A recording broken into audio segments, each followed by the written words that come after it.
Hello viewers, welcome to I school. তোমাদের সকলকে I স্কুলে স্বাগত জানাচ্ছি। আজকের পর্বে আমরা ক্লাস 8-এর 10 নম্বর অধ্যায় ত্রৈরাশিক পদ্ধতি নিয়ে আলোচনা করব। এই অধ্যায়ের আমরা কোষে দেখি 10.1-এর অঙ্ক করার আগে ত্রৈরাশিক পদ্ধতি কী জিনিস সেটা নিয়ে একটু আলোচনা করি। তো দেখো, ত্রৈরাশিক এই কথাটার অর্থ হচ্ছে যদি তিনটা রাশির মান দেওয়া থাকে তাহলে চতুর্থ রাশির মান বার করার পদ্ধতির নাম হচ্ছে ত্রৈরাশিক পদ্ধতি। যেই পদ্ধতির মাধ্যমে তিনটা রাশির মান দেওয়া থাকবে, সেই সম্পর্ক থেকে আমাদের চতুর্থ রাশির মান বার করতে হবে, সেটাই হচ্ছে ত্রৈরাশিক পদ্ধতি। এবার রাশিগুলোর মধ্যে দুটা সম্পর্ক থাকতে পারে, দু ধরনের সম্পর্ক থাকতে পারে। একটা হচ্ছে সরল সম্পর্ক আর একটা হচ্ছে ব্যস্ত সম্পর্ক। সরল সম্পর্ক বা সরল সমানুপাতিক কী জিনিস? যখন একটা জিনিস যদি বাড়ে, অর্থাৎ একটা রাশি যদি বাড়ে তাহলে অপর রাশিটাও বাড়বে, একটা রাশি যদি কমে তাহলে অপর রাশিটাও কমবে, এটাকে বলা হয় সরল সমানুপাতি। আর একটা রাশি যদি বাড়ে আর একটা রাশি যদি কমে, অথবা একটা রাশি যদি কমে তাহলে অপরটা যদি বাড়ে, তখন তাদেরকে বলা হয় ব্যস্ত সমানুপাতি। যেমন মনে করো, আমি যদি একটা মার্কার পেন নিই, তাহলে একটা মার্কার পেনের দাম মনে করো 20 টাকা, তাহলে দুটা মার্কার পেনের দাম বেশি হবে না কম হবে? বেশি হবে। আমি যদি তিনটা মার্কার নিই তাহলে আরও দাম বাড়বে, 5টা মার্কার নিলে আরও বাড়বে, 10টা মার্কার নিলে আরও বাড়বে। তার মানে মার্কারের সংখ্যা যদি বাড়ে তাহলে দামও বাড়ছে। তাহলে কি সম্পর্ক হলো? মার্কারের পেন আর আমাদের দামের মধ্যে সম্পর্ক হচ্ছে সরল সম্পর্ক। একটার সংখ্যা বাড়লে আর একটা সংখ্যাও বাড়ছে, বোঝা গেল? আর ব্যস্ত সম্পর্ক কি? মনে করো একটা কোনো কাজ দিয়েছে, একটা কাজ করতে হবে, সেই কাজটা যদি একজনে করে তাহলে যে সময় লাগবে, সেই কাজটা যদি 2 জনে করে তাহলে তাড়াতাড়ি শেষ হয়ে যাবে, কম সময় লাগবে। সেই কাজটা যদি 3 জনে করে তাহলে আরও কম সময় লাগবে। সেই কাজটা যদি 5 জনে করে তাহলে আরও কম সময় লাগবে, 10 জনে করলে আরও কম সময় লাগবে। তার মানে কি, লোক সংখ্যা বাড়ছে, যখন লোক সংখ্যা বাড়বে তখন সময়টা আরও কমছে। তার মানে একটা রাশি বাড়ছে আর একটা রাশি কমছে। তাহলে এই যে একটা বাড়া একটা কমা, এটাকে বলে হচ্ছে ব্যস্ত সম্পর্ক। এই দুটাই হচ্ছে আসল রাশিদের মধ্যে সম্পর্ক, সরল সমানুপাতি আর ব্যস্ত সমানুপাতি। তাই চলে যাচ্ছি আমরা কোষে দেখি 10.1-এর 1 নম্বর অঙ্কে। কি দেওয়া আছে দেখো দেখি, যে আজ আমার বাবা 390 টাকায় 15 কিগ্রা চাল কিনে এনেছেন। যদি 17 কিগ্রা একই রকম চাল কিনতেন তবে বাবা কত টাকা খরচ করতেন? ত্রৈরাশিক পদ্ধতিতে হিসাব করে লিখি। কত কিলো চাল কিনেছে? 15 কিলো। 15 কিলো চালের দাম কত? 390 টাকা। একই রকম চাল যদি 17 কিলো কিনতো তাহলে তার দাম কত হতো? এগুলা ঐকিক নিয়মিত করা যায়, কিন্তু যেহেতু এটা আমাদের ত্রৈরাশিক পদ্ধতির নিয়ম বলেছে, তাই আমরা ত্রৈরাশিক পদ্ধতিতেই করছি 1 নম্বরটা। প্রথমে আমাদের লিখতে হবে গণিতের ভাষায় সমস্যাটি হলো,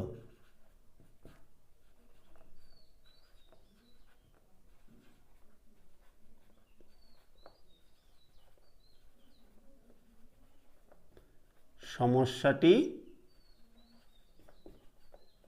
হলো, যে জিনিসটা চাইবে সেই জিনিসটা আমাদের ডান দিকে রাখতে হবে। আমাদের কি চেয়েছে? দাম।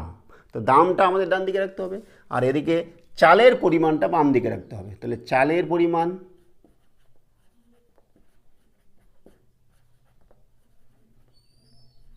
ব্র্যাকেটে কি? কিলোগ্রাম বা কিগ্রা, ঠিক আছে? আচ্ছা, এবার দাম কিসে দিছে? টাকায় দিছে, তাহলে টাকা লিখলাম। আচ্ছা, প্রথমে কত কিলো কিনেছিল? 15 কিলো। 15 কিলো চালের দাম কত দেওয়া আছে? 390 টাকা। আর আমাদের বার করতে হবে কি? 17 কিলো চালের দাম কত। তাহলে ব্র্যাকেটে আমরা ধরে নিচ্ছি এক্স টাকা, ধরতে পারি না? আমরা ধরে নিচ্ছি। এইবার আমরা লিখবো এদের মধ্যে কি সম্পর্ক, সরল সম্পর্ক না ব্যস্ত সম্পর্ক। তো দেখো, আমি যদি 1 কিলো চাল কিনি, যেটা দাম হবে, 2 কিলো চাল যদি কিনি তাহলে দাম বেশি হবে না কম হবে? বেশি হবে। 3 কিলো কিনলে আরও বেশি, 5 কিলো কিনলো বেশি, তার মানে চালের পরিমাণ যদি বাড়ে তাহলে দামও বাড়বে, আর চাল যদি কম কিনি তাহলে দামও কম হবে। তাহলে কী সম্পর্ক? বাড়লে দুটোই বাড়ছে, কমলে দুটোই কমছে, তাহলে এটা হচ্ছে সরল সম্পর্ক, সরল সমানুপাতি। তাহলে লিখছি আমরা এখানে চালের পরিমাণ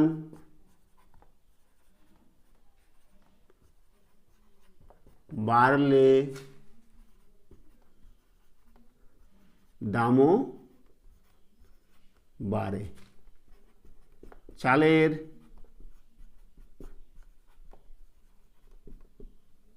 পরিমাণ কমলে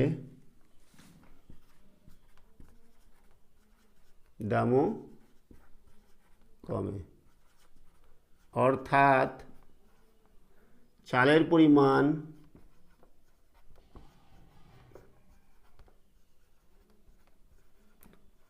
ও দাম সরল সমানুপাতি। বোঝা গেল? এইবার সরল সমানুপাতি হলে আমাদের কীভাবে বার করতে হয় সেটা একটু বলে দিই। দেখো, যেই জিনিসটা বার করতে হবে আমরা অনুপাত অনুযায়ী লিখব। এটা লিখছি, দেখো এই জিনিসটা আগে লিখছি, যে এই জিনিসটা আমাদের বার করবো সেটা আগে লিখছি, ঠিক আছে? তার মানে 390 অনুপাত এক্স সমানুপাত 15। যদি সরল সমানুপাতে থাকে তাহলে যেই রকম আছে ওভাবেই লিখতে হবে, আর যদি ব্যস্ত সমানুপাতে থাকে তখন আমাদের উল্টে লিখতে হবে। বোঝা গেল? তোমরা যদি আগে এটাও লেখো তাও হবে, কোনো সমস্যা নেই। যখন দুটা রাশির ক্ষেত্রে এরকম দুটো থাকবে, যখন কোষে কি 10.2 এর চলে যাব তখন আমাদের 3টা করে থাকবে, তখন আমাদের এইভাবে করলে সুবিধা হয়। তো আগে থেকেই আমরা সেটাই প্র্যাকটিস করছি, যেই জিনিসটা বার করব সেটা আগে নিচ্ছি। বোঝা গেল? তাহলে যখন সরল সমানুপাতে থাকবে তাহলে যেরকম আছে ওরকমই, যে প্রথমে দেখো এটা আছে 390 অনুপাত এক্স, আর এখানে প্রথমে 15 আছে, তারপরে 17, যেরকম আছে এরকমই, ঠিক আছে? এটা লিখতে পারো, বা একবারে এই লাইনটা লিখতে পারো যে 390 বাই এক্স সমান 15/17, একবারে এই লাইন লিখলেও কোনো সমস্যা নেই। তাহলে এরপরে আমরা লিখছি, দেখো 390 বাই এক্স সমান 15/17, ঠিক আছে? এটাই যদি ব্যস্ত সমানুপাতে থাকতো তখন আমরা কি করতাম, যে এইটা যেরকম আছে ওরকম লিখলাম, আর এটাকে উল্টে দিতাম, মানে 17টা আগে লিখতাম, 15টা পরে লিখতাম। যদি ব্যস্ত সমানুপাতে থাকতো তাহলে পরেরটা আগে লিখতাম, আগেরটা পরে লিখতাম, এখানে 17 লিখতাম আর এখানে 15 লিখতাম। আর এখানে ঠিক একই রকমভাবে যে 390 বাই এক্স, আর এদিকে আমরা উল্টে দিতাম, 17টা উপরে 15টা নিচে করতাম, যদি ব্যস্ত সমানুপাতে থাকতো। সরল সমানুপাতে আছে বলে আমরা এভাবেই লিখেছি। বোঝা গেল? আস্তে আস্তে তোমরা সব বুঝতে পারবে, এরপরের অঙ্ক যখন করবো আরও বুঝতে পারবে, কোনো সমস্যা নেই। এখান থেকে আমরা এক্সের মান বার করবো, তো তোমরা বজ্র গুণন করে দাও। তো দেখো 15 গুণন এক্স সমান সমান 17 গুণন 390, এখান থেকে এক্সের মান হবে 17 গুণন 390 বাই 15, তাই না?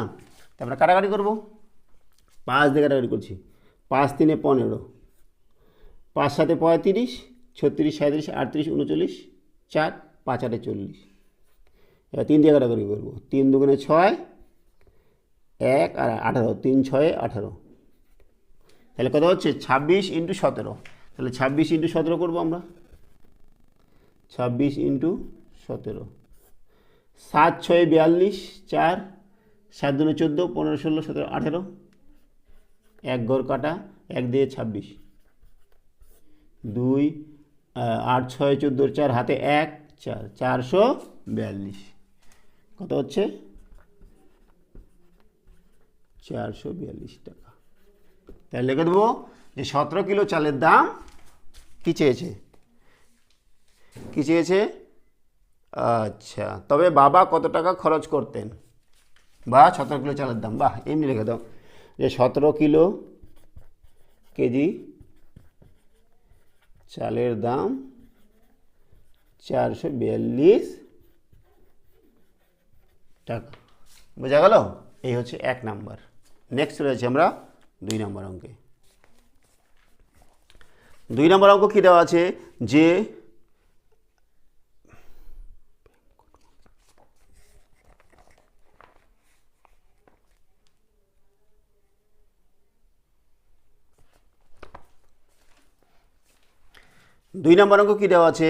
যে ভ্যাঙ্কট মামা 20 মিটার ছিট কাপড়ে একই মাপের 4টি জামা তৈরি করবেন। এরকম 12টি জামা তৈরি করতে হলে ভ্যাঙ্কট মামাকে কত মিটার ছিট কাপড় কিনে দিতে হবে ত্রৈরাশিক পদ্ধতিতে হিসাব করি। দেখো 20 মিটার ছিট কাপড়ে 4টি জামা তৈরি হয়, আর 12টি জামা তৈরি করতে কত মিটার, তাহলে আমাদের কি চেয়েছে, কত মিটার কাপড় লাগবে, তাই না?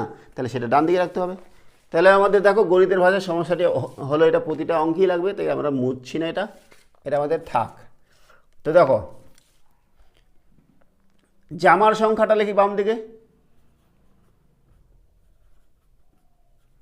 জামার সংখ্যা, ঠিক আছে। আচ্ছা এদিকে কি লিখবো, কাপড়, কাপড় কি মিটারে আছে, জামার সংখ্যা টি লিখে দিবি এখানে। তাহলে কতটি জামা, 4টি জামা, কতটা কাপড়, 20 মিটার কাপড়।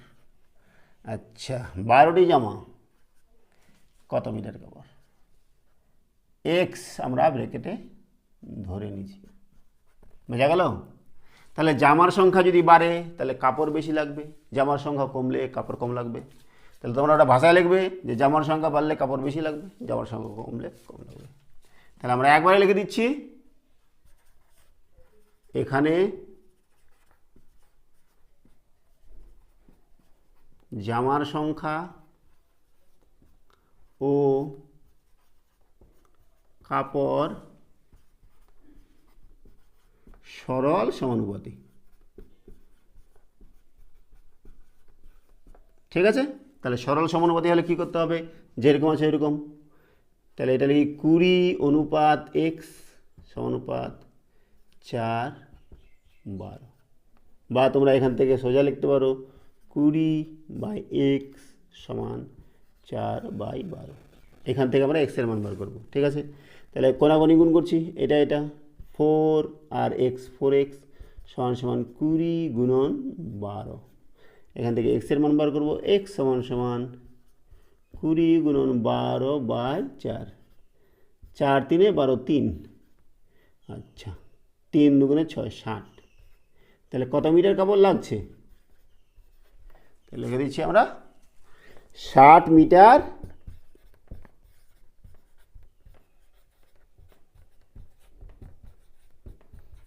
কাপড় লাগবে। বোঝা গেল? এই হলো 2 নম্বর। চলে যাচ্ছি আমরা 3 নম্বরে। 3 নম্বর কি দেওয়া আছে যে বকুলতলা গ্রামে একটি পুকুর কাটতে 30 জন লোকের 15 দিন সময় লেগেছে। যদি 25 জন লোক ওই পুকুর কাটতো তবে কত দিনে কাজ শেষ করতে পারতো ত্রৈরাশিক পদ্ধতি নিয়ে আমাদের সমাধান করতে বলছে। 30 জন লোক 15 দিনে সেই পুকুরটা কেটেছে, সেখানে যদি 30 জনের জায়গায় 25 জন লোক থাকতো তাহলে কতটা সময় লাগতো সেটা এবার করতে হবে। তো চেয়েছে কি, কত দিন লাগবে, তাহলে সময়টা ডান দিকে রাখবো আর লোক সংখ্যাটা বাম দিকে রাখবো। গণিতের ভাষায় সমস্যাটি হলো বাম দিকে লোক সংখ্যা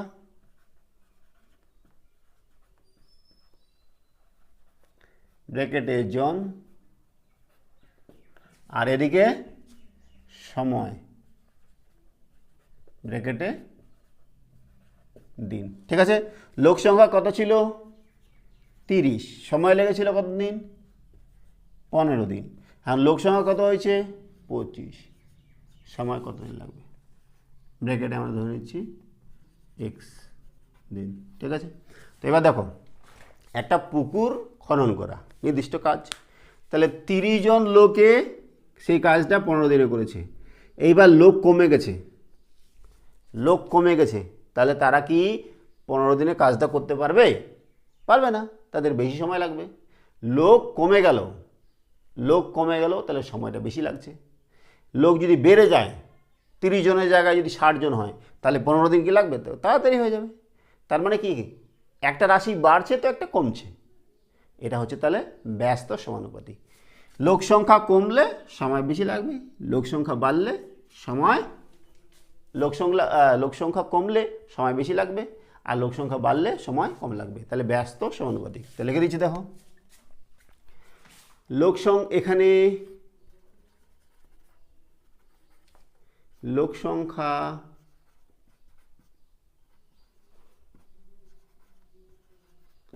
কমলে সময় বেশি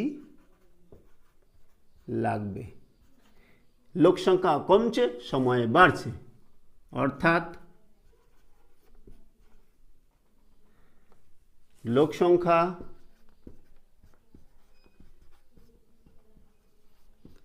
ও সময় ব্যস্ত সমানুপাতি। বোঝা গেল? তাহলে ব্যস্ত সমানুপাতি হলে কী করতে হবে বললাম একটু আগে, যে উল্টে দিতে হবে। তাহলে লিখছি, দেখো এটা আগে লিখছি 15:x সমানুপাত, যদি সরল সমানুপাতি হতো তাহলে এটা আগে লিখতাম, এটা পরে লিখতাম, যেহেতু ব্যস্ত তাহলে এটা আগে লিখবো তারপরে এটা লিখবো 25। এইটুকুই কাজ, অন্য কিছু না। সরল হলে যেরকম আছে ওরকম, ব্যস্ত হলে খালি উল্টে যাবে। বোঝা গেল? এখান থেকে আমরা কী পাচ্ছি, 15/x সমান 25/30। তাহলে এখান থেকে এক্সের মান বার করতে হবে। তাহলে এক্সের মান বার করছি, এক্স সমান দেখো এক্সটাকে আমি যদি এদিকে নিয়ে যাই, একবারে করছি, দেখো এক্সটাকে এদিকে নিয়ে গেলে খালি এক্সটা থাকলো, তাহলে এদিকে চলে আসবে গোটাগুলাই। তার মানে 15, 30টা উপরে চলে গেল, 25টা নিচে চলে আসলো। দেখো তো বুঝতে পারলো কি না? আমি এক্সটাকে এদিকে নিয়ে গেলাম, 30টাকে এদিকে নিয়ে আসলাম, 25টাকে নিচে নিয়ে আসলাম। 5×5 = 25, 5×3 = 15, 3, 5×6 = 30, 6×3 = 18।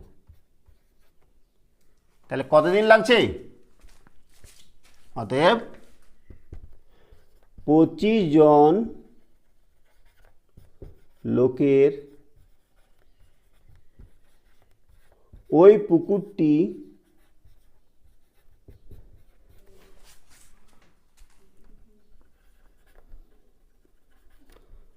খনন করতে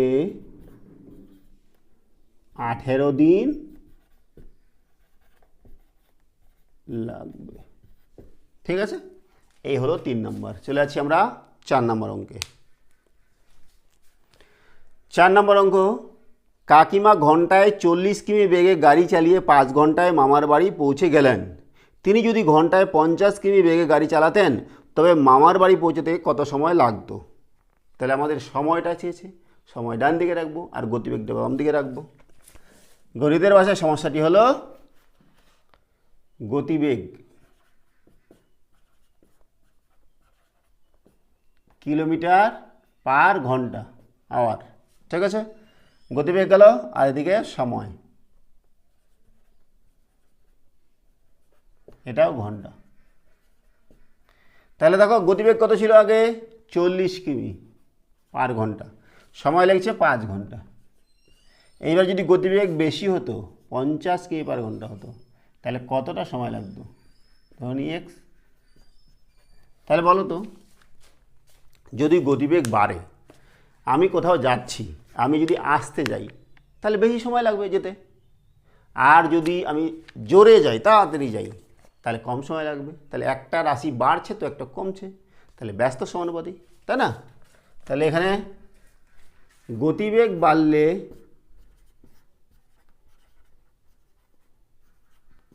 বাড়লে সময় কম লাগে, অর্থাৎ কি গতিবেগ ও সময়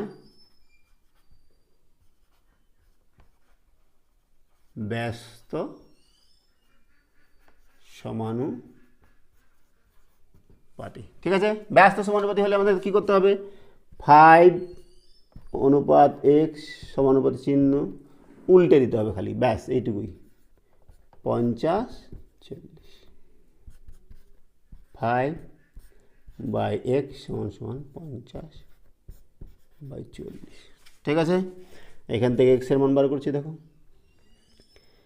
x ইন্টু, ধীরে ধীরে করি, তোমরা পরে বুঝতে পারবে না একবারে করলে, তাই আমি ধীরে ধীরে করছি। বজ্র গুণন, এটা গুণ, এটা গুণ, কোনাকুনি গুণ, x থাক, এটাকে গুণ আছে, এদিকে আসলে ভাগ হবে। 5 × 40, নিচে 50, কাটে গেল 5, কাটে গেল 4, তাহলে 4 ঘন্টা সময় লাগতো। ছোটো করে লিখে দিলাম, অত বড় করে লিখলাম না। ঠিক আছে, 4 নম্বর হলো। 5 নম্বর করছি, মঙ্গলপুর গ্রামের একটি আশ্রয় শিবিরে 4000 জন লোকের 9 দিনের খাবার মজুদ ছিল। 3 দিন পরে 1000 জন লোক অন্য জায়গায় চলে গেলেন। যারা রয়ে গেলেন অবশিষ্ট খাবারে তাদের আর কতদিন চলবে ত্রৈরাসিক পদ্ধতিতে হিসাব করে লিখি। তা দেখো, লোক সংখ্যা যদি বাড়ে তাহলে খাবার, নির্দিষ্ট খাবার আছে, তাহলে খাবারটা তাড়াতাড়ি শেষ হয়ে যাবে, কম দিন যাবে। আর লোক সংখ্যা যদি কমে খাবার বেশি যাবে, তাহলে কী সম্পর্ক? ব্যস্ত সম্পর্ক।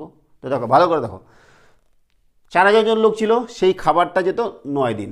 ঠিক আছে, তো এই 3 দিন কিন্তু তারা খেয়ে নিয়েছে।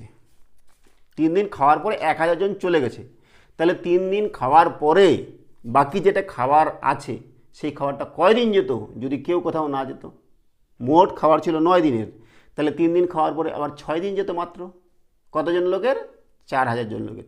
তাহলে 4000 জন লোকের খাবার যেত কয়দিন? 6 দিন। কিন্তু 1000 জন চলে গেছে, তাহলে 3000 জন লোকের কতদিন যাবে?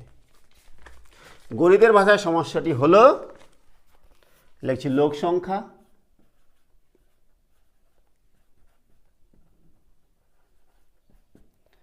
জন আর এখানে সময় ব্র্যাকেটে দিন। তা দেখো, লোক সংখ্যা কত ছিল? 4000 জন। 4000 জন লোক, 4000 জন লোকের আমরা এখানে 9 দিন লিখবো না। কেন বলো তো? বলেছে যে 3 দিন খাওয়ার পরে বাকি খাবারটা কতদিন বলো?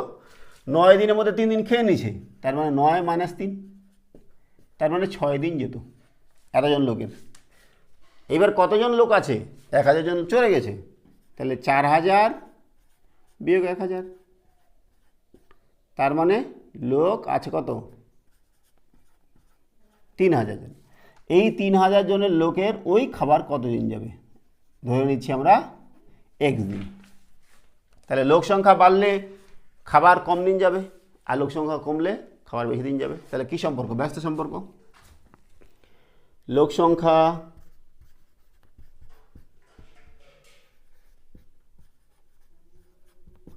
বাড়লে খাবার কম দিন যাবে। সুতরাং এক্ষেত্রে লোক সংখ্যা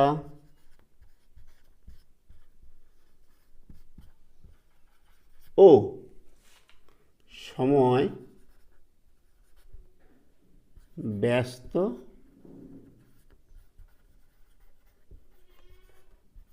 সমানুপাতি। ঠিক আছে, ব্যস্ত সমানুপাতি। তাহলে করছি আমরা ব্যস্ত সমানুপাতি 6:x। ব্যস্ত সমানুপাতি হলে উল্টে যাবে, খালি এটা আগে এটা পরে।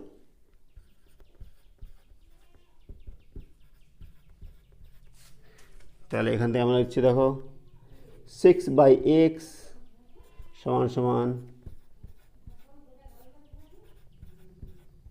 ঠিক আছে। তারপরে দেখো, এখান থেকে আমরা x এর মান বার করবো। তাহলে x গুণন 3000 সমান 6 গুণন 4000, অর্থাৎ x সমান 6 গুণন 4000 ভাগ 3000। এই কাটলাম আমরা 10 10 করে 3 বার, 3 দুগুণে 6 2, তাহলে 4 দুগুণে 8। তাহলে কয়দিন যাবে? তাহলে অতএব বাকি খাবার 3000 জন লোকের 8 দিন চলবে। এই হলো আমাদের 5 নম্বরের সমাধান। 6 নম্বরটা করছি। নসিবপুর গ্রামের একটি খামারের 42 জন সদস্য 24 দিনে খামারের সমস্ত জমি চাষ করতে পারেন, কিন্তু চাষের মরশুমে 6 জন সদস্য হঠাৎ অসুস্থ হয়ে পড়েন। খামারের সমস্ত জমি চাষ করতে অবশিষ্ট জনের কতদিন সময় লাগবে ত্রৈরাসিক পদ্ধতিতে হিসাব করে। আচ্ছা, 42 জন লোকের সময় লাগছে কতদিন? 24 দিন। তাহলে 6 জন কমে গেছে, তাহলে 42 মাইনাস 6 জন, সেই লোকের আমাদের কতদিন সময় লাগবে সেটা বার করতে হবে। গণিতের ভাষায় সমস্যাটি হলো কি চেয়েছে? সময়। তাহলে সময়টা ডান দিকে, আর এদিকে লোক সংখ্যা।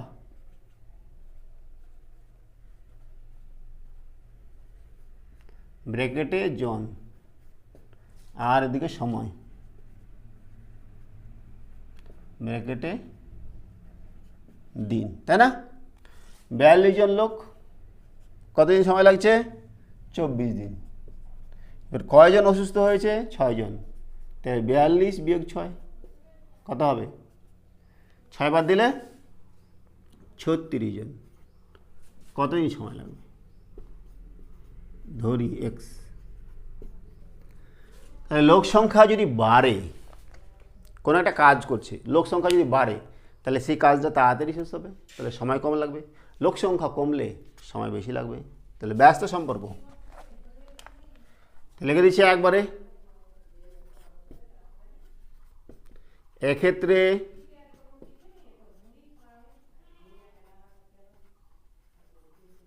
লোক সংখ্যা ও সময় ব্যস্ত সমানুপাতিক, তাই না?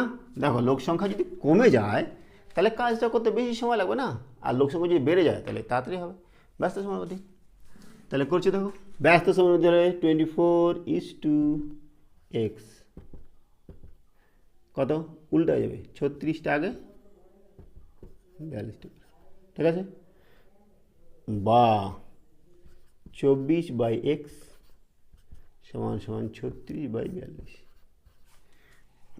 এখান থেকে এক্সের মান বার করবো।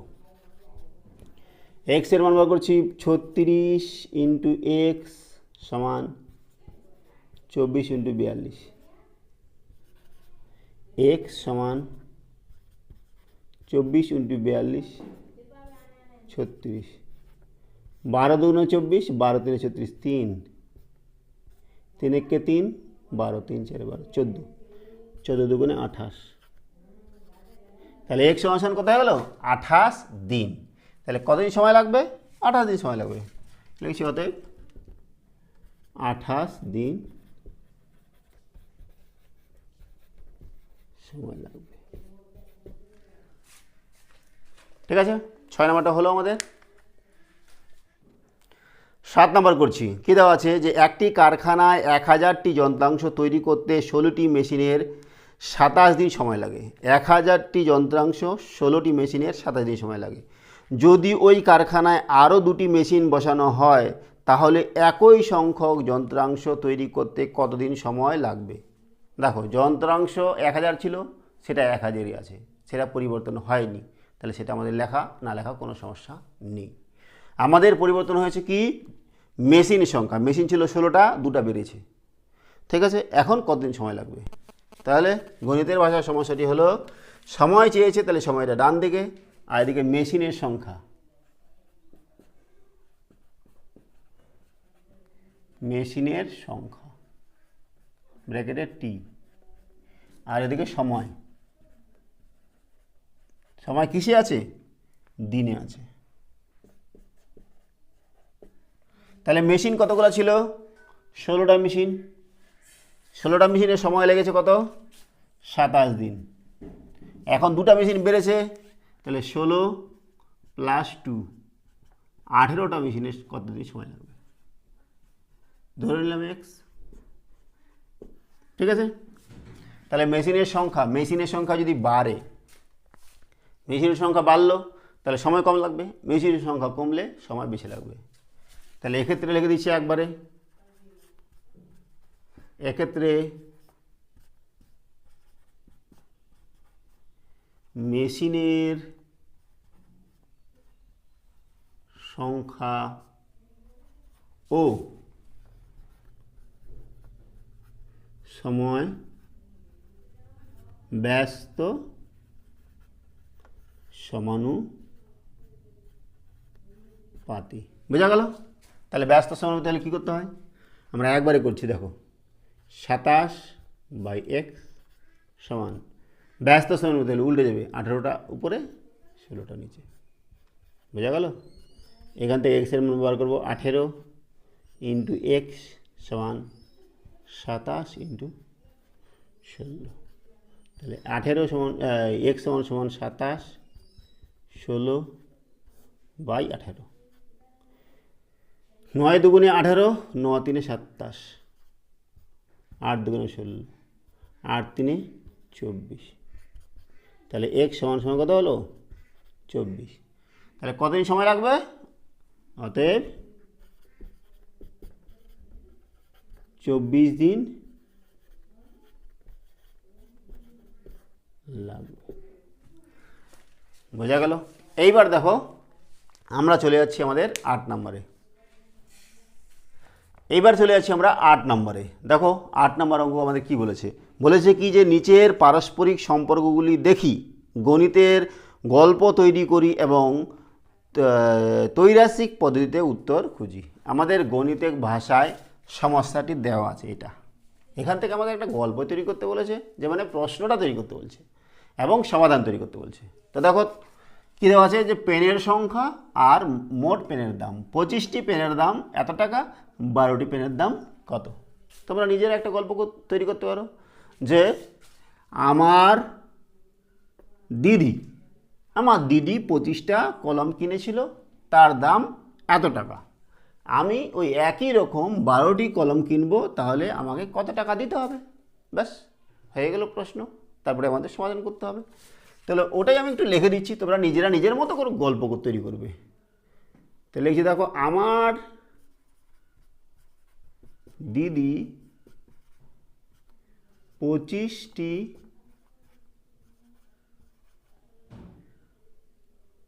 কলম এত টাকায় কিনেছিল, আমি ওই একই কলম 12টি কিনলে আমাকে কত টাকা দিতে হবে। ব্যাস এইটাই হচ্ছে প্রশ্ন। ঠিক আছে, তোমরা আলাদা রকম নিজের খুশি মতো করে বানাবে। আমি একটা উদাহরণ হিসেবে বললাম। তাহলে দেখো পেনের সংখ্যা যদি বাড়ে তাহলে দামও বাড়বে, পেনের সংখ্যা কমলে দামও কমবে। তাহলে কি সম্পর্ক, সরল সম্পর্ক। এক্ষেত্রে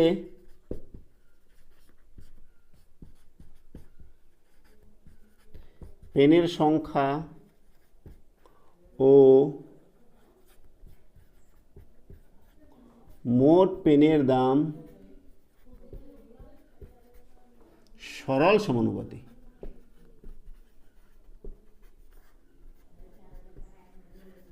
তাই না? তাহলে সরল সমানুপাতি হলো কি, আমরা এটাকে এক্স ধরে নিতে পারি। তাহলে দেখো 112.5 বাই এক্স সমান সমান 25/12 সরল সমানুপাতি। এটা একবার লিখতে পারো, অথবা তোমরা এরকম লিখতে পারো 112.5 অনুপাত এক্স অনুপাত সমানুপাত 25/12। এখান থেকে সমাধান করলে এটা এখান থেকে এটা আসবে। অথবা তোমরা যদি এটাকে আগে লেখো তাও হবে। আগে মনে করলে তোমরা 25/12 সমানুপাত 112.5 অনুপাত এক্স। তোমাদের যেটা ঠিক মনে হয় এটা করবা, না এটা করবা, না এটা করবা, কোনো সমস্যা নেই। ঠিক আছে, তাহলে এখান থেকে আমাদের এক্সের মান বার করতে হবে। তাহলে দেখো 25 ইন্টু এক্স সমান 12 ইন্টু 112.5। এখান থেকে আমরা এক্সের মান বার করবো। এক্স সমান তাহলে কত হচ্ছে 12 ইন্টু 112.5 ভাগ 25, তাই না? দশমিক উঠাবো, এবার দশমিক উঠাচ্ছি, দেখো 12 ইন্টু 112.5। দশমিকের জন্য কী হবে, নিচে একটা 1 আর 1 ঘরের জন্য একটা 0, আর আমাদের 25 ছিল 25। তাহলে দেখো 5 দিয়ে কাটাকাটি করছি। হ্যাঁ, 5 5 25, 5 দুগুণে 10 12, 5 দুগুণে 10 2 25, 5 5 25, আবার 5 দেবে, 5 4 20, 5 5 25, আবার 5 দেবে, 5 9 45, 5 দুগুণে 10 2 2 6 12 6, তাহলে 9 6 54, তাহলে x সমান সমান 54। তাহলে অতএব আমাকে 54 টাকা দিতে হবে। বোঝা গেল? তাহলে এই হচ্ছে আমাদের 8-এর এ নাম্বারটার সমাধান। এবার করছি আমরা 8-এর বি নাম্বার। কী দেওয়া আছে, যে গতিবেগ দেওয়া আছে কিলোমিটার পার ঘন্টা আর দূরত্ব দেওয়া আছে কিলোমিটারে।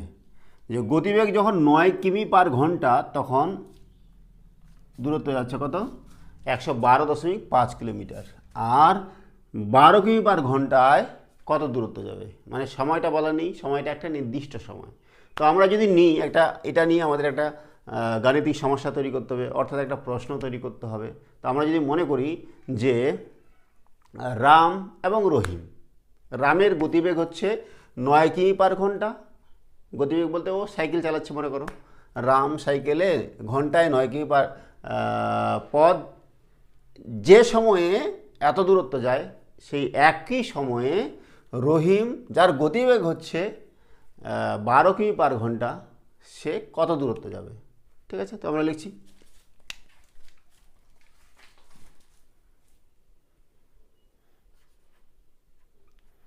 রাম ঘন্টায় 9 কিমি বেগে যে সময়ে 112.5 কিমি পথ যায়, সেই একই সময়ে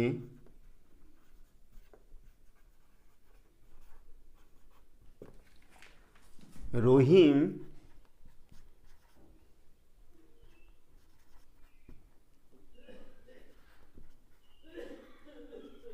ঘন্টায় 12 কিমি বেগে কত পথ অতিক্রম করবে। বোঝা গেল? তো দেখো কী লিখলাম, যে রাম ঘন্টায় 9 কিমি বেগে যে সময়ে 112.5 কিমি পথ যায়, সেই একই সময়ে রহিম ঘন্টায় 12 কিমি বেগে কত পথ অতিক্রম করবে। তাহলে দেখো, যদি গতিবেগ বাড়ে তাহলে দূরত্ব বেশি যাবে না কম? অবশ্যই বেশি যাবে। আর গতিবেগ যদি কমে তাহলে দূরত্ব কম যাবে, সময়টা নির্দিষ্ট দেওয়া আছে। তাহলে এখানে সম্পর্কটা কী হবে, সরল সম্পর্ক। তাহলে কি গতিবেগ বাড়লে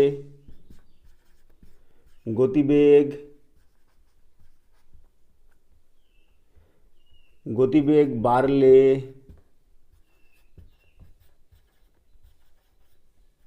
অতিক্রান্ত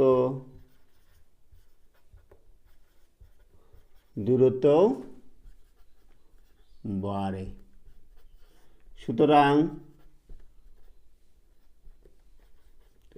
এক্ষেত্রে গতিবেগ ও দূরত্ব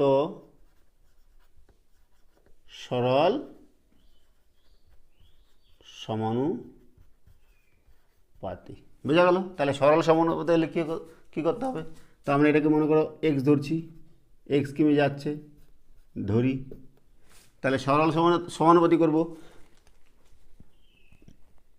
1.1.2.5 বাই এক্স সমান সমান, সরল থাকলে আমাদের যেরকম আছে ওরকমই, কোনো উল্টাবে না, 9/12। এখান থেকে আমাদের এক্সের মানটা বার করতে হবে। তো দেখো এক্সের মান বার করব, 9 ইন্টু এক্স, তাহলে 9x সমান সমান 12 ইন্টু 112.5। এখান থেকে আমরা এক্স সমান কত পাবো? 12 ইন্টু 112.5 ভাগ 9। এইবার আমরা দশমিক উঠাবো, 12 ইন্টু 1.1.2.5, নিচে ছিল 9, দশমিকের জন্য একটা 1 আর একটা 0। ঠিক আছে, এবার আমরা কাটাকাটি করছি। কাটাকাটি আমাদের দেখো 5 দিয়ে যাবে, 3 দিয়ে যাবে, 3 তিরিকা 9, 3 4 12। ঠিক আছে, আচ্ছা এখানে 5 দিয়ে করি, 5 দুগুণে 10, 5 দুগুণে 10 12, 5 দুগুণে 10, 5 5 25। আচ্ছা এটা 3 দিয়ে যাবে, 5 4 9, 3 দিয়ে যাবে, 3 7 21, 22 15, 3 5 15, আর নিচে আছে 2, 2 দিয়ে কাটলাম 2, তাহলে 75 দুগুণে 150, 150 কিমি। তাহলে লিখছি আমরা রহিম ওই একই সময়ে 150 কিমি পথ যাবে। তাহলে রহিম ওই একই সময়ে ওই একই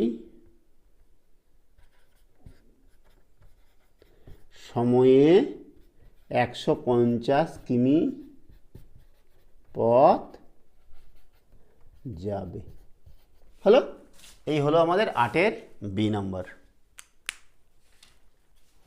এবার দেখো 8-এর সি নাম্বার কি দেওয়া আছে, যে পাম্প সংখ্যা আর এদিকে সেচের জমির পরিমাণ বিঘায় দেওয়া আছে। তাহলে 6টি পাম্প দিয়ে জমি সেচ করা যাচ্ছে কত? 31.2 বিঘা, আর 13টি পাম্প দিয়ে কত বিঘা জমি সেচ করা যাবে? তো সেটাই আমরা প্রশ্ন আকারে লিখছি, যে 6টি পাম্প দিয়ে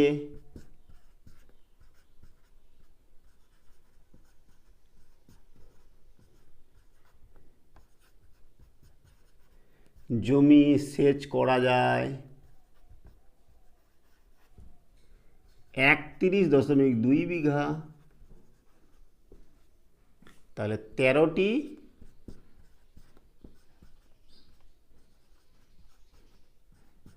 পাম্প দিয়ে কত বিঘা জমি সেচ করা যাবে? তো দেখো যদি পাম্পের সংখ্যা বাড়ে তাহলে জমির পরিমাণও বাড়বে, কারণ যে 6টি পাম্প দিয়ে যত বিঘা জমিতে সেচ দেওয়া যাবে, তাহলে 13টি পাম্প দিয়ে অবশ্যই বেশি, তাহলে পাম্পের সংখ্যা বাড়লে জমির পরিমাণও বাড়ছে। সরল সমানুপাতি।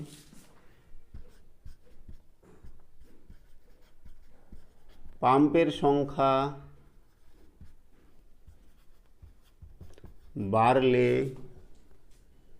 সেচের জমির পরিমাণও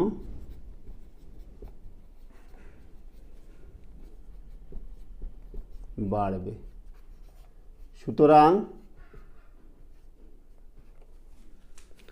এক্ষেত্রে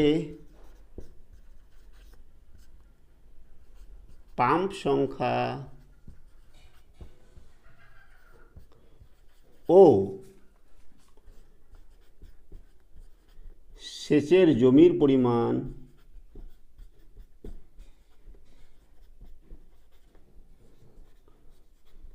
সরল সমানুপাতি। বোঝা গেল? তাহলে সেচের জমির পরিমাণও সরল সমানুপাতি হয়ে গেল। সরল সমানুপাতি হলে আমাদের কী করতে হবে বলো? সরল সমানুপাতি হলে যে এটা আমরা এক্স ধরে নিই, ধরতে পারি, তাহলে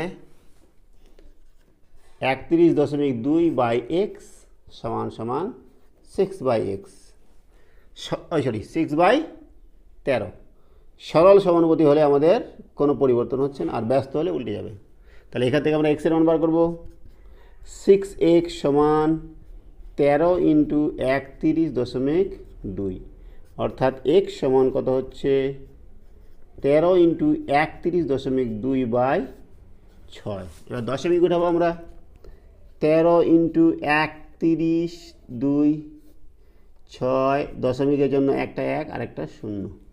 হ্যালো, এবার কাটাকাটি করবো আমরা। 6 দিয়ে 6 5 30 যাবে মনে হয়। 6 5 30, 12, 6 দুগুণে 12। আচ্ছা, 13 আর নিচে 10 আছে, কাটাকাটি 2 দিয়ে যাবে, কিন্তু করছি না আমরা 13 দিয়ে গুণ করে কী করব, 10 দিয়ে ভাগ করে দেব। 52 ইন্টু 13, 13 দুগুণে 26, 2, 13 5 65, 66, 67। ঠিক আছে, তাহলে কত হচ্ছে আমাদের 676 ডিভাইডেড বাই 10। 10 দিয়ে ভাগ করলে আমাদের একটা এক ঘর আগে দশমিক হবে, 67.6 এত বিঘা। তাহলে লিখে দেবো অতএব 13টি পাম্প দিয়ে 67.6 বিঘা জমি সেচ দেওয়া যাবে। ঠিক আছে, এই হচ্ছে 8-এর আমাদের সি নাম্বার। এবার করছি আমরা 8-এর ডি নাম্বারটা। কী দেওয়া আছে যে প্রতি ছাত্রের দৈনিক বরাদ্দ দানাশস্য গ্রামে দেওয়া আছে আর ছাত্র সংখ্যা। তো দেখো, ছাত্র সংখ্যা যখন 425, তাহলে প্রত্যেকের জন্য দৈনিক বরাদ্দ হচ্ছে 306 গ্রাম, আর ছাত্র সংখ্যা যখন 458, তখন প্রত্যেকের জন্য দৈনিক বরাদ্দ কত হবে। তো দেখো, আমরা মনে করছি যে খাদ্যের পরিমাণ নির্দিষ্ট দেওয়া আছে, নির্দিষ্ট খাদ্য, সেই নির্দিষ্ট খাদ্য যখন আমরা 425 জনের মধ্যে ভাগ করে দেব, তখন প্রত্যেকের জন্য বরাদ্দ হয়ে যাচ্ছে 306 গ্রাম। খাদ্য কিন্তু নির্দিষ্ট আছে। এইবার সেই সংখ্যা যদি বেড়ে যায়, ছাত্র যদি বেড়ে যায়, তাহলে ভাগে অবশ্যই কম পাবে।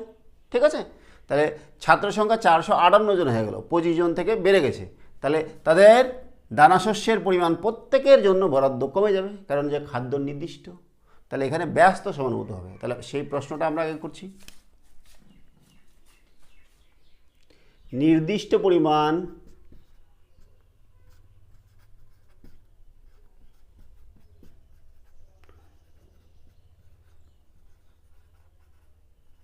খাদ্য 425 জন ছাত্রের মধ্যে ভাগ করে দিলে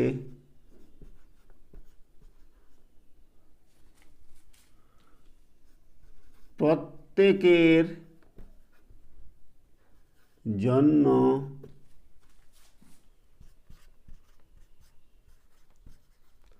দৈনিক বরাদ্দ দানাশস্য 306 গ্রাম। সেই একই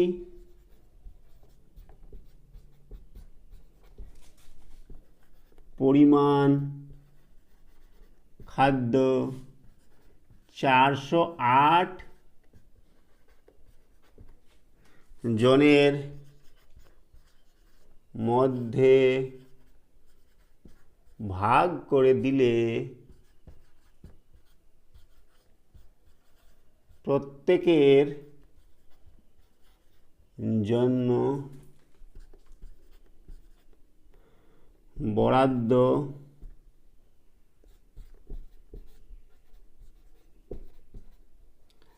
দানাশস্য কত গ্রাম হবে। বোঝা গেল? এটাই হচ্ছে আমাদের প্রশ্ন। তো দেখো, যেটা বললাম যে ছাত্র সংখ্যা যদি বেড়ে যায়, তাহলে ভাগে তারা কম পাবে। তাহলে ব্যস্ত সম্পর্ক লিখে দিচ্ছি আমরা এখানে, বা এক্ষেত্রে ছাত্র সংখ্যা ও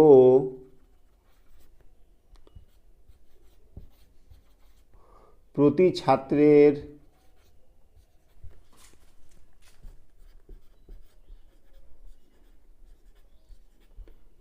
বরাদ্দ দানা শস্য ব্যস্ত সমানুপাতি। তাহলে আমরা যদি এটাকে এক্স ধরে নিই তাহলে ব্যস্ত সমানুপাতি হলে কী হবে বলো? 306 ডিভাইডেড বাই এক্স। ব্যস্ত হলে উল্টে যাবে, তাহলে 458টা উপরে হয়ে গেল আর 425টা নিচে হয়ে গেল। এখান থেকে আমাদের এক্সের মান বার করতে হবে। তাহলে 458 ইন্টু এক্স সমান সমান 306 ইন্টু 425। এক্স সমান কত হবে? 306 ইন্টু 425 ডিভাইডেড বাই 458। তো দেখো এটা 5 দিয়ে যাবে, এটা কিন্তু 5 দেবে না। 8 4 12, 12 5 17। কেবলমাত্র আমরা 2 দিয়ে দেখতে পাচ্ছি। 2 দুগুণে 4, 5 আছে এটা, 2 দুগুণে 4, 2 9 18, এটা 2 দিয়ে যাবে। 15 দুগুণে 30, 3। আর কাটাকাটি যাচ্ছে না। এবার এটা গুণ করতে হবে এবং এটা দিয়ে ভাগ করতে হবে। গুণ করে ভাগ করে তোমরা দেখবে, ভাগ করে ক্যালকুলেশন করে পাওয়া গেছে 283.95 গ্রাম প্রায়। ঠিক আছে, তাহলে প্রত্যেকের জন্য বরাদ্দ কত হবে? এত। তাহলে অতএব 458 জন ছাত্র সংখ্যা হলে